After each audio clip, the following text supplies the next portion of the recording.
Les chiffres ne sont pas la spécialité de Nicolas Obermann. Mais ce soir, elle fait un effort. En français et en allemand, qui plus est. Savez-vous compter en français? Alors complétez ce qui va suivre. 20, 30, 40, 50, 60. Et ensuite? 70? Vous avez dit 70? Comment pouvez-vous? Attention, les Français vont se moquer de vous et de votre impardonnable archaïsme linguistique. Ils vont vous prendre, comble du ridicule, pour un Belge ou un Suisse et vouloir vous apprendre à parler le bon français et à dire pour 70, 70. Donc à effectuer l'addition de 60 et de 10. Pour 80, 80. Donc la multiplication de 4 par 20. Et pour 90, 90. Une multiplication suivie d'une addition. Facile. Mais d'où leur vient cette drôle de façon de faire en effectuant un calcul mental aussi absurde qui complique la vie à tous ceux dont le français parlé en France n'est pas la langue maternelle? Petite incursion dans le monde des chiffres. Dans toutes les langues indo-européennes, on compte sur une base décimale qu'il faut s'imaginer ainsi. Pour compter des billes, vous les comptez une par une, de 1 à 10. Lorsque vous avez 10 billes, vous les mettez dans un filet. Une fois que vous avez 10 filets, vous les mettez dans un carton. Si vous vous retrouvez à la fin avec 3 cartons, 7 filets et 9 billes, vous savez que vous avez 379 billes. Voilà. Tout le monde fait comme ça. Les Allemands, les Anglais, les Italiens, les Chinois, les Grecs, les Hébreux, les Indiens, les Russes, les Japonais, les Arabes et évidemment les Belges et les Suisses. Même les Français. Sauf qu'ils dévient de la règle une fois le 69 dépassé. Mais quelle mouche les a piqués? La mouche, c'est la base 20. Il est facile d'imaginer que l'origine de la base 10, ce sont les 10 doigts de la main dont on se sert depuis des millénaires pour compter. Vous l'aviez deviné, non? Eh bien, figurez-vous, il y a des peuples qui ont découvert qu'en plus des 10 doigts, ils avaient 10 orteils et qui comptaient par paquet de 20. C'était par exemple le cas des Aztèques, des Mayas et des Esquimaux du Groenland. 20 billes font un filet, 5 filets, un carton, 8 ans, ce sont 4 filets, 80, 4 fois 20. Les Malinké du Haut-Sénégal ont une façon particulièrement poétique de compter par 20.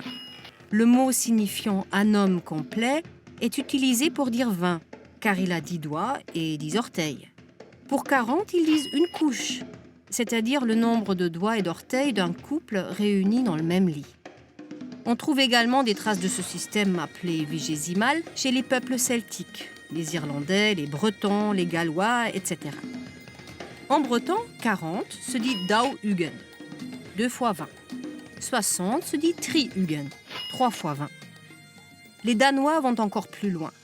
90 se dit chez eux halvsamsunstuve, moitié 5 vingtaines. Il faut donc compter 5 vingtaines moins la moitié de la dernière vingtaine, ce qui donne 90 et aussi mal à la tête. On suppose que la langue française, comme les langues celtiques, a été contaminée par des peuples habitant le littoral et comptant par vingtaines au moment où les peuples indo-européens se sont installés à leur proximité. Les Suisses et les Belges ont été épargnés de cette contamination pour des raisons géographiques et sont restés fidèles à la logique du système décimal. Au Moyen-Âge, en France, on comptait donc par vingtaines. Chez Molière, on trouve l'expression 6-20 qu'on utilisait pour dire 120. Et l'hôpital Les 15-20, à Paris, a été construit sous Louis IX pour loger 300 vétérans aveugles. Il s'appelle d'ailleurs aujourd'hui encore Hôpital des 15-20. La Révolution française a bien tenté d'uniformiser les unités de mesure en instaurant le système décimal partout en France, mais elle n'a pas réussi à chasser toutes les traces de la base 20. Et aujourd'hui, contre toute cohérence, les Français s'obstinent à garder ces drôles de chiffres compliqués et extravagants. Ça sonne chic, c'est différent. C'est bien connu, en France, on aime être exceptionnel.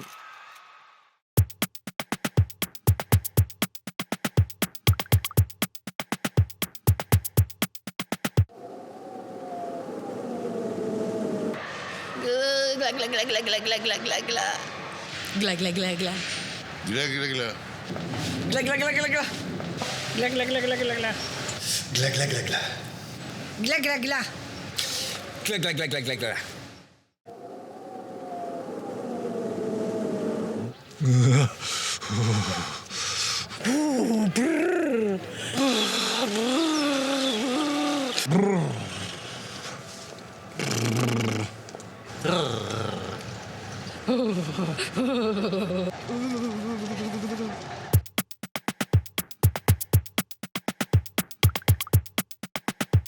Pensez-vous qu'il est plus facile de devenir président en France ou chancelier en Allemagne? Volker Soh étudie de plus près le parcours des chefs d'État français et des chefs de gouvernement allemands. Ah, qu'ils sont beaux, nos couples franco-allemands. Regardez-les. Charles et Konrad, Valérie et Helmut, Helmut et François, Jacques et Gerhard, Angela et Nicolas, Angela et François, et Angela et Emmanuel. Tous complices comme pas deux. Mais posons-nous une question. Si tous ces personnages n'étaient pas arrivés un jour au sommet de leurs états respectifs, leur route se serait-elle jamais croisée? Ce n'est pas si sûr, car en épluchant les CV des dirigeants français et allemands, on s'aperçoit que les chemins qui mènent à l'Élysée d'un côté et à la chancellerie de l'autre ne sont pas forcément les mêmes. En France, c'est simple. Pour devenir président, il faut être soit fils d'enseignant, comme Charles de Gaulle et Georges Pompidou, soit issu de la bonne société, comme François Mitterrand, Jacques Chirac, Nicolas Sarkozy, François Hollande ou Emmanuel Macron. Et figurez-vous qu'au pays de la Révolution, on peut même accéder au pouvoir suprême en portant la particule, comme Valéry Giscard d'Estaing. Notons au passage que son père a récupéré le nom d'Estaing d'une de ses ancêtres, parce que Giscard tout seul, ça sonnait vraiment trop vulgaire. Maintenant que nous savons ce que faisaient les parents des futurs présidents, regardons de plus près les professions qu'exerçaient les présidents eux-mêmes, avant qu'ils ne croisent leur destin national. Nous comptons 2 avocats, François Mitterrand et Nicolas Sarkozy. 4 hauts fonctionnaires, diplômés de la prestigieuse École nationale d'administration, Valéry Giscard d'Estaing, Jacques Chirac, François Hollande, Emmanuel Macron, un professeur, Georges Pompidou, et un militaire, le général de Gaulle. Et en Allemagne? Eh bien, en Allemagne, on semble avoir un peu plus de chances de devenir chancelier, même quand on vient du bas de l'échelle sociale. Certes, le père de Konrad Adenauer était président de cour d'appel et le papa d'Helmut Kohl exerçait le noble métier de fonctionnaire des finances. Mais regardez Kurt Georg Kissinger, fils d'employé commercial, Willy Brandt, élevé par une mère vendeuse et le beau-père de celle-ci, un camionneur. Et Gerhard Schröder, dont le père travaillait sur les fêtes foraines avant de mourir au front. Quant à Angela Merkel, elle a été élevée par une institutrice et un pasteur. Même profil atypique quand on regarde les métiers qu'exerçaient les chanceliers avant de devenir chanceliers. Certains ont travaillé dans le commerce ou l'industrie, comme Ludwig Erhard et Helmut Kohl. Willy Brandt, rendez-vous compte, n'avait que le bac. Ce qui n'a pas empêché celui qui fut un grand résistant de devenir journaliste, chancelier et prix Nobel de la paix. Gerhard Schröder a commencé sa carrière comme modeste apprenti vendeur. Il n'a eu son bac qu'à 22 ans, grâce aux cours du soir, avant de devenir avocat à 30 ans. Et Angela Merkel a été jusqu'en 1990 chercheuse en physique. On voit bien que si vous êtes de classe moyenne ou issu d'un milieu prolétaire, mieux vaut être allemand pour avoir une chance d'accéder à la fonction suprême. Et encore plus si vous êtes une femme.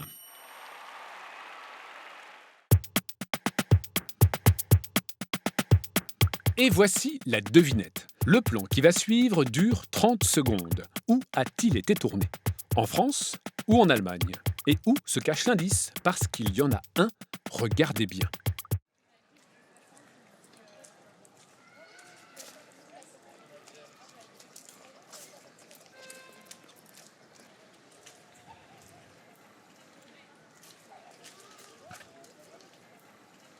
Où peut bien se cacher l'indice aujourd'hui?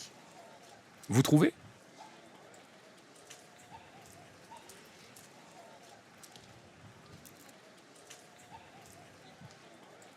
Vous avez la réponse et l'indice? Allez vite sur le site internet de l'émission www.arte.tv/carambolage. 10 gagnants seront tirés au sort et recevront une petite récompense.